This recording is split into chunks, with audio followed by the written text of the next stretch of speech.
ഇസ്രയേലിൻ്റെ പ്രീമിയർ ചാരസംഘടന എന്നറിയപ്പെടുന്ന മൊസാദും വല്ലാത്ത തിരിച്ചടി നേരിടുകയാണോ എന്നൊരു സംശയം. കാരണം ഒക്ടോബർ 7 നടന്ന ആക്രമണം മൊസാദിന് അറിയാൻ കഴിഞ്ഞില്ല. ഇപ്പോൾ ദാ മൊസാദിൻ്റെ ഒരു തലവൻ തന്നെ ശത്രുക്കളുടെ പിടിയിലായി എന്ന് കേൾക്കുന്നു. ഈ വാർത്ത പരിശോധിച്ചായിരുന്നു?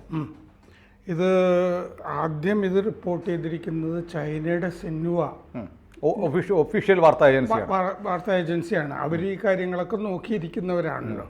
പിന്നെ തുർക്കിയുടെ അനദോളു ഏജൻസിയും കുറെ കാര്യങ്ങൾ പറഞ്ഞിട്ടുണ്ട്. പിടിച്ചിരിക്കുന്നത് അല്ലേ? തുർക്കിയിലാണ് അറസ്റ്റ് ചെയ്തിരിക്കുന്ന ഇവരുടെ മറ്റേ ചീഫിനെ, സാമ്പത്തിക വിഭാഗം മേധാവി മൊസാദിൻ്റെ.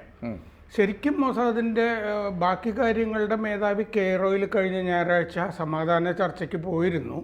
പക്ഷേ അവിടെ അങ്ങേര് ഹമാസിന് ഇളവ് കൊടുക്കുന്നു എന്നൊക്കെ സംശയം തോന്നിയിട്ട് നെതന്യാഹു ഇപ്പോൾ അദ്ദേഹമായിട്ട് തർക്കത്തില്ല. അപ്പോഴാണ് ഈ സംഭവം വരുന്നത്. ഇപ്പോൾ ലിറിഡോൺ റെക്സെപ്പി എന്നാണ് ഈ സാമ്പത്തിക വിഭാഗം മേധാവിയുടെ പേര്. ഫിനാൻഷ്യൽ ഹെഡ് എന്ന് പറഞ്ഞാൽ പണം മുഴുവൻ വലിയ ജോലിയല്ലേ അത്. ഓഗസ്റ്റ് 30 അറസ്റ്റ് ചെയ്തിരിക്കുന്നത്. ഇയാൾ ഓഗസ്റ്റ് 25 തുർക്കിയിൽ പോയത്. എന്താ ചെയ്യുന്നതെന്ന് വെച്ചാൽ തുർക്കിയിൽ ചാരന്മാരുണ്ട് ഇസ്രയേൽ, അവർക്കൊക്കെ കൊസോവോയിൽ നിന്നൊക്കെ ഫണ്ട് എത്തിക്കുന്ന പരിപാടി. അതായത് ഇസ്രയേലിൽ നിന്ന് തുർക്കിക്ക് പൈസ അയക്കാൻ പറ്റില്ലല്ലോ, അയച്ചു കഴിഞ്ഞാൽ പിടിക്കുമല്ലോ. ഹമാസിൻ്റെ കൂടെയാണ് തുർക്കി. അപ്പോൾ വേറെ രാഷ്ട്രങ്ങളിൽ നിന്ന് ഇവിടെ എത്തിച്ചു കൊടുക്കും. എന്നിട്ട് ഈ തുർക്കിയിൽ നിന്നുള്ള വ്യാജന ലെബനനിലുമൊക്കെ പൈസ കൊടുക്കും. ഈ ഓപ്പറേഷനൊക്കെ പറഞ്ഞിട്ടാണ് ഇയാളെ അറസ്റ്റ് ചെയ്തിരിക്കുന്നത്. ഇത് ഇയാൾ ട്രാൻസ്ഫർ ചെയ്തുകൊണ്ട് ഇപ്പോൾ കോടതിയിൽ ഹാജരാക്കിയിട്ട് ഇയാൾ കുറ്റം സമ്മതിച്ചു എന്ന് തുർക്കി വാർത്താ ഏജൻസിയിലുണ്ട്. അവർക്ക് അങ്ങനെയല്ലേ എഴുതാൻ പറ്റുള്ളൂ. ഏകാധിപതി ഭരിക്കുന്ന സ്ഥലമാണ്. ഇയാൾ സമ്മതിച്ചു എന്ന്. തുർക്കിയുടെ ഇൻ്റലിജൻസ് ഏജൻസി MIT പറയുന്നത് എന്താണെന്ന് വെച്ചാൽ ഓഗസ്റ്റ് 25 ഇയാൾ തുർക്കിയിൽ ചെന്ന മുതൽ ഇയാളുടെ പ്രവർത്തനങ്ങൾ അവർ നിരീക്ഷിച്ചുകൊണ്ടിരിക്കുകയായിരുന്നു. അതിൻ്റെ അടിസ്ഥാനത്തിലാണ് ചെയ്തത്. അപ്പോൾ MIT കണ്ടുപിടിച്ചത് എന്താണെന്ന് വെച്ചാൽ ഇയാൾ വെസ്റ്റേൺ യൂണിയൻ ട്രാൻസ്ഫർ ഇല്ലേ, മണി ട്രാൻസ്ഫർ, വെസ്റ്റേൺ യൂണിയൻ വഴി തുർക്കിയിലെ ഫീൽഡ് ഏജൻറ്റ്സ്, ചാരന്മാർ, ഗ്രൗണ്ടിലൊക്കെ വർക്ക് ചെയ്യുന്ന ആളുകൾക്ക് ഒരുപാട് പൈസ വരുത്തിയിരുന്നു, കൈകാര്യം ചെയ്തിരുന്നു എന്ന് കണ്ടെത്തി. ഇയാൾ ഡ്രോൺ വഴിയൊക്കെ തുർക്കിയിൽ നിരീക്ഷണങ്ങൾ നടത്തിയതുമൊക്കെ ആയിട്ട് ഇയാൾക്കെതിരായ കുറ്റപത്രത്തിൽ പറയുന്നുണ്ട്. ചില പാലസ്തീനിയൻ രാഷ്ട്ര നേതാക്കൾക്കെതിരെ ചില സൈക്കോളജിക്കൽ ഓപ്പറേഷൻസ് നടത്തിയെന്നും പറയുന്നുണ്ട്. അതെന്താണെന്ന് വ്യക്തമല്ല. സൈക്കോളജിക്കൽ ഓപ്പറേഷൻ എന്ന് പറഞ്ഞാൽ അവരെയൊക്കെ ചീത്തയാക്കുന്ന വല്ല സോഷ്യൽ മീഡിയ ആയിരിക്കാം. എനിക്ക് തോന്നുന്നു ഇതിനകത്ത് ഞാനൊരു പൊളിറ്റിക്കൽ ഇമ്പാക്റ്റ് നോക്കുന്നത്, തുർക്കി ഒരു മുസ്ലിം രാജ്യമാണ്. പക്ഷേ ഈ പലസ്തീനുമായിട്ടുള്ള ഇസ്രയേലിൻ്റെ തർക്കം അല്ലെങ്കിൽ യുദ്ധം, ഹമാസുമായിട്ടുള്ള യുദ്ധം അങ്ങനെ പറയാം, യുദ്ധം നടക്കുമ്പോൾ ആഭിമുഖ്യം ഹമാസിനോടൊക്കെ ഉണ്ടെങ്കിലും പ്രകടമായി തുർക്കി ഒരു പക്ഷത്ത് ചേരുകയോ ഒന്നും ചെയ്തിട്ടില്ല. അനുഭാവം പറഞ്ഞിട്ടുണ്ട്, കച്ചവടമൊക്കെ നിർത്തി എന്നല്ലാതെ നേരിട്ടൊരു യുദ്ധത്തിനൊന്നും ഇടപെട്ടില്ല. അപ്പോൾ ഹമാസിനെ സംബന്ധിച്ച് ഇസ്രയേലിനെ സംബന്ധിച്ച് മൊസാദിന് അവരുടെ ഒരു ഏജന്റ് എന്ന് പറഞ്ഞാൽ, ഏജന്റ് അല്ലല്ലോ, ഫിനാൻഷ്യൽ ഹെഡ് എന്ന് പറഞ്ഞാൽ ഏറ്റവും പ്രധാനപ്പെട്ട നമ്പർ 2 നമ്പർ 3 ഒക്കെ ആയിരിക്കും. അങ്ങനെയുള്ള ഒരാളെ തുർക്കി പിടികൂടി എന്ന് പറഞ്ഞാൽ ഇസ്രയേലിന് അത്ര പെട്ടെന്ന് ടോളറേറ്റ് ചെയ്യാൻ പറ്റില്ല. പിന്നെ നമ്മൾ പലപ്പോഴും കേൾക്കാറുള്ള ഈ ചാരസംഘടനയിൽപ്പെട്ട ആളുകളെ പിടിക്കുമ്പോൾ ആ രാജ്യങ്ങളങ്ങ് ഡിസോൺ ചെയ്യും, ഞങ്ങളുടെ ആളല്ല. ഇന്ത്യയൊക്കെ അങ്ങനെ ചെയ്യാറുണ്ട്, നമ്മുടെ ഏജന്റ് ഒന്നുമില്ല, ഞങ്ങൾക്ക് ബന്ധമൊന്നുമില്ല എന്നൊക്കെ പറയും.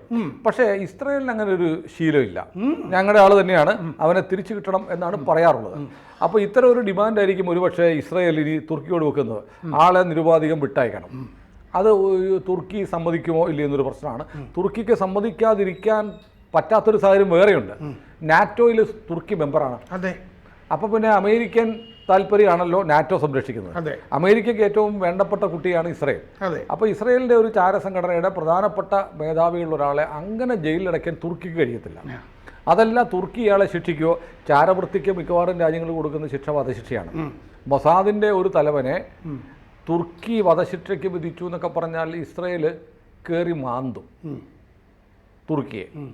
അപ്പോൾ നാറ്റോയിലുള്ള ഒരു രാജ്യത്തിനെതിരെ ഇസ്രയേൽ കയറി മാന്തിയാൽ അമേരിക്ക എന്ത് ചെയ്യും? ഒരു സങ്കീർണമായൊരു പ്രശ്നമാണ്. വലിയ സങ്കീർണമാണെന്ന് മാത്രമല്ല, നിലവിലുള്ള സംഘർഷത്തിനെ ആക്സലറേറ്റ് ചെയ്യുന്നതാണ്. എന്താന്ന് വെച്ചാൽ അവിടെ 100 ബന്ദികൾ ഹമാസിൻ്റെ കയ്യിലുണ്ട്.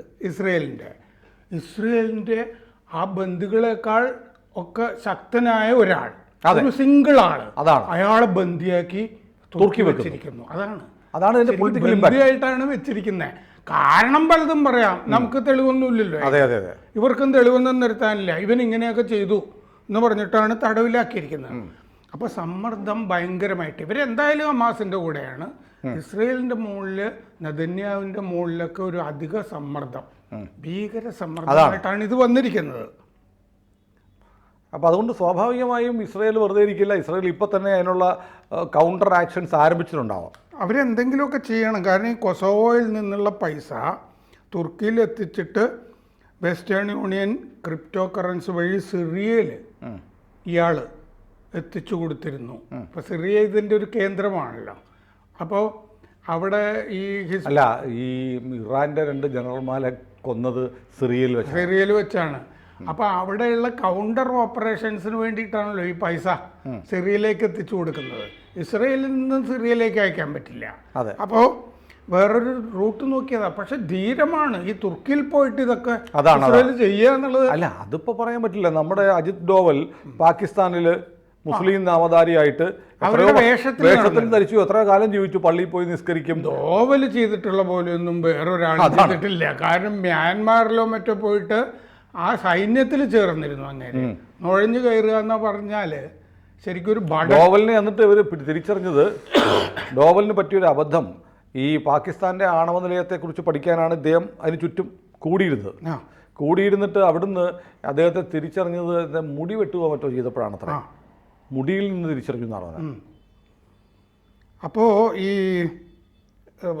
ഹമാസ് ഒക്ടോബറിൽ ആക്രമിച്ച ശേഷം ഈ എർദോഗൻ, തുർക്കി ഏകാധിപതി, അങ്ങേര് ഇസ്രയേലിനെതിരെയാണ്. ഹമാസിനെ ധാരാളം പ്രശംസിക്കുകയും ചെയ്തു. അല്ല സാർ, ഇപ്പോൾ ഞാൻ പെട്ടെന്ന് ഈ പാകിസ്ഥാൻ്റെ ഡോവലിൻ്റെ കാര്യം പറഞ്ഞപ്പോൾ ഞാനൊരു കാര്യം ഓർക്കുന്നത്. അതായത് ഡോവൽ ഒരിക്കൽ പാകിസ്ഥാനിൽ ചെന്നിറങ്ങി, വേഷം മാറിയാണ് ചെന്നിറങ്ങിയത്. പക്ഷേ പാക് ISIക്ക് വിവരം കിട്ടി. വേഷം മാറി ചെന്നിറങ്ങിയ ഉടനെ ഡോവലിനെ അവർ പിടിച്ചിട്ട് വന്നു. വ്യാജ പാസ്പോർട്ടിൽ വ്യാജ രേഖയൊക്കെയായിട്ട് ചെല്ലുന്നത്. പക്ഷേ അവർ മിസ്റ്റർ ഡോവൽ എന്ന് പറഞ്ഞ് പിടിച്ചുകൊണ്ട് പോയിട്ട് ചെയ്തത് ജയിലിൽ നിന്നും അടച്ചില്ല, അടുത്ത വണ്ടി കെട്ടി തിരിച്ചു കിട്ടും. കാരണം അതിൻ്റെ കോൺസിക്വൻസ്, പ്രത്യാഘാതങ്ങൾ അറിയാം. ഡോവലിനെയൊക്കെ വല്ലതും ചെയ്താൽ എന്ത് സംഭവിക്കുന്നത്. അപ്പോൾ അതുപോലെ തന്നെ ഇപ്പോൾ മൊസാദിൻ്റെ ഒരു ഏറ്റവും പ്രധാനപ്പെട്ട ഒരു തലവന്മാരിൽ ഒരാൾ രണ്ടാമനായിരിക്കണം, സാമ്പത്തിക അടുത്ത പ്രധാനി, അടുത്ത മേധാവിയാകുന്ന ഡയറക്ടർ കഴിഞ്ഞാൽ ഉടനെ സാമ്പത്തിക തലവനാണ്.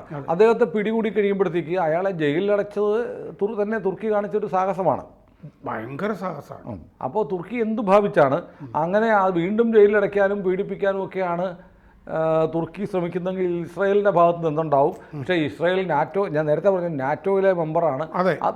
വലിയ സങ്കീർണം, നമുക്ക് ആലോചിച്ച ഉത്തരം കിട്ടാത്തൊരു കാര്യമാണ്.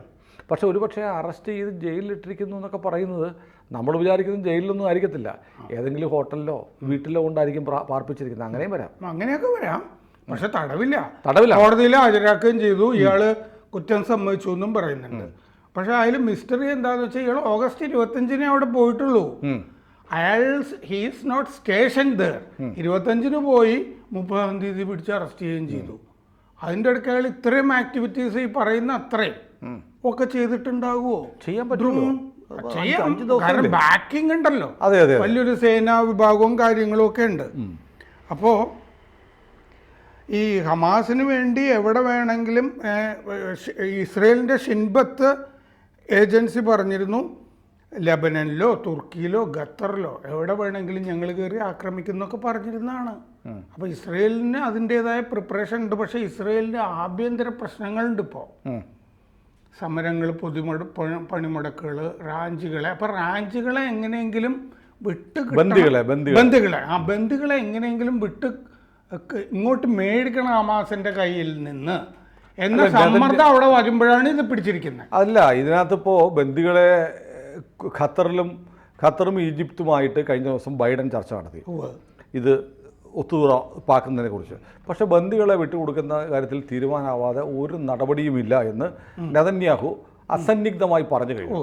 അതായത് യുദ്ധം അവസാനിപ്പിക്കാൻ വേണ്ടി ബൈഡൻ മുന്നോട്ട് വച്ചിരിക്കുന്ന പ്രപ്പോസൽ നെതന്യാഹു തള്ളിയിരിക്കുകയാണ്. നെതന്യാഹുവിനെ സംബന്ധിച്ച് അവിടെ അദ്ദേഹത്തിന് നിലനിൽക്കണമെങ്കിൽ ബന്ദികളിൽ അവശേഷിക്കുന്ന ആളുകളെങ്കിലും ആരെങ്കിലും ജീവനോടെ ഉണ്ടെങ്കിൽ, പകുതിയോളം ആളുകൾ കൊല്ലപ്പെട്ടു, ബാക്കിയുള്ളവരുടെ സ്ഥിതി അറിയില്ല, അവരെ കൂടെ ജീവനോടെ കഴിഞ്ഞ ദിവസം 6 പേര് കൊല്ലപ്പെട്ടു. തിരിച്ചു കൊണ്ടുവന്നാൽ മാത്രമേ നെതന്യാഹുവിന് അവിടെ സേഫായിട്ട് നിൽക്കാൻ പറ്റൂ. അതൊരു ചരിത്രത്തിൽ ആദ്യമായിട്ടാണ് ബൈഡൻ മുന്നോട്ട് വെച്ച, അമേരിക്കൻ പ്രസിഡന്റ് മുന്നോട്ട് വെച്ച ഒരു പാക്കേജിനെ ഇസ്രായേൽ തള്ളിക്കളഞ്ഞു. കാരണം ആഭ്യന്തര സംഘർഷം അവിടെ കൂടി വരുമ്പോൾ മന്ത്രിസഭയിലും എതിർപ്പുണ്ട്, പ്രതിരോധ മന്ത്രിയൊക്കെ എതിരാണ്. അങ്ങനെ നിൽക്കുമ്പോൾ ഈ അധികാരത്തിൽ തൂങ്ങിപ്പിടിച്ച് നിന്നാലേ നെതന്യാഹുവിന് നിലനിൽപ്പുള്ളൂ. അതിൽ നിന്ന് പോയി കഴിഞ്ഞാൽ ഒന്നും ചെയ്യാൻ പറ്റില്ല. അപ്പോൾ പുള്ളി ഒരു തൊടിന്യായം പറഞ്ഞുകൊണ്ടിരിക്കുകയാണ്. ആ ഫിലാഡൽഫി കോറിഡോർ, ഫിലാഡൽഫി ഇടനാഴിയിൽ നിന്ന് ഇവര് ആയുധം കടത്തുന്നത് അതുവഴിയാണ്. ഈജിപ്തിന്റെ അതിർത്തിയിലാണ് ഗാസ ഈജിപ്ത് അതിർത്തി ഒരിക്കലും ഞങ്ങൾ വിട്ടുകൊടുക്കില്ല എന്ന് പറഞ്ഞു. കാരണം അതാണ് ഇവരുടെ സപ്ലൈ ചെയിൻ. അതെ. അപ്പോൾ അത് ചെയ്യില്ല എന്ന് പറഞ്ഞ് പുള്ളി ഇങ്ങനെ നിൽക്കുകയാണ്. ഒരു കാരണവശാലും ഒരു സന്ധിയുമില്ല എന്നുള്ള മട്ടിലാണ് നെതന്യാഹുവിൻ്റെ. നമ്മൾ ഇൻ്റർനാഷണൽ വാർത്തകളിൽ പറയുന്ന കാര്യത്തിൽ നമ്മുടെ മാധ്യമങ്ങളൊക്കെ വലിയ പുറയിലാണ്. ഇപ്പോഴും ഇതിൻ്റെ ഒരു രാഷ്ട്രീയ പ്രാധാന്യം, അതായത് മൊസാദിൻ്റെ ഒരു തലവനെ തുർക്കി പിടികൂടി ജയിലിൽ അടച്ചിരിക്കുന്നു എന്നുള്ളത് നമ്മുടെ ഒരു ചാനലും ഒരു പത്രവും പറയുന്നില്ല. അത് ചർച്ച ചെയ്യില്ല. അവർക്ക് അറിയില്ല, അറിഞ്ഞുകൂടാത്തതുകൊണ്ടാണോ? സത്യത്തിൽ എനിക്ക് തോന്നുന്നു അത് ഈ നമ്മൾ നിരന്തരം ഇത് വായിച്ചുകൊണ്ടിരുന്നാലേ ഇതിന്റെ ഉള്ളുകള്ളികൾ. അതായത് ഇന്റർനാഷണൽ ഡെസ്ക് എന്നൊക്കെ പറയുന്നത് വെറും ഒരു പ്രഹസനാണ്. അതല്ലാതെ ഈ നിരന്തരം ഹേമ കമ്മിറ്റി പെണ്ണുപിടുത്തം എന്ന് പറഞ്ഞ് ചർച്ച ചെയ്തുകൊണ്ടിരുന്നാൽ ഇതൊന്നും മനസ്സിലാവില്ല.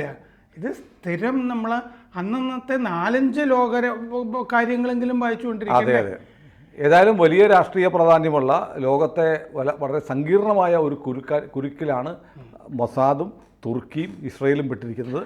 ഇത് പരിഹരിക്കാൻ കഴിയുന്ന ഒരാളേ ഉള്ളൂ, അത് ജോ ബൈഡനാണ്, അമേരിക്കൻ പ്രസിഡന്റാണ്. അതും സംശയമാണ്. എന്താണെന്ന് വെച്ചാൽ ഇപ്പോൾ ബൈഡൻ്റെത് നിർദ്ദേശം തള്ളി, ഇസ്രയേൽ തള്ളി. കാരണം രാജ്യാന്തര മാനങ്ങളുള്ള ഒരു സംഭവമാണ് ഇപ്പോൾ തുർക്കിയിൽ നടന്നിരിക്കുന്നത്. അതെ അതെ അതെ.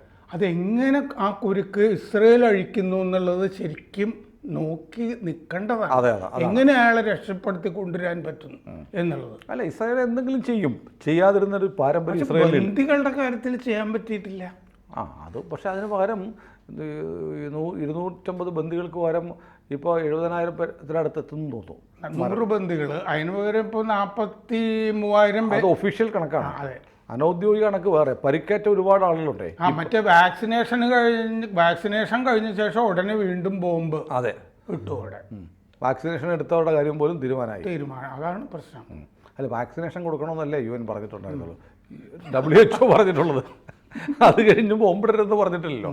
പിന്നെ എനിക്ക് പറഞ്ഞ ആ ഭാഗത്ത് ഈ ബൈഡൻ തന്നെ ഇതിൽ സീരിയസ് ആണോ എന്ന് എനിക്ക് സംശയമാണ്. കാരണം യാഹ്യ സിൻവറിനെ കൊല്ലണം, ഹമാസ് തലവനെ എന്നുള്ളത് സിഐയുടെയും കൂടി ആവശ്യം. അല്ല, ബൈഡൻ ഇങ്ങനെ പറയും, പക്ഷേ ബൈഡൻ ഇസ്രായേൽ പറഞ്ഞ അന്ന് ഇസ്രായേലിനെ വിട്ടുകളയാമെന്ന് ഒരിക്കലും അമേരിക്ക തീരുമാനിക്കത്തില്ല.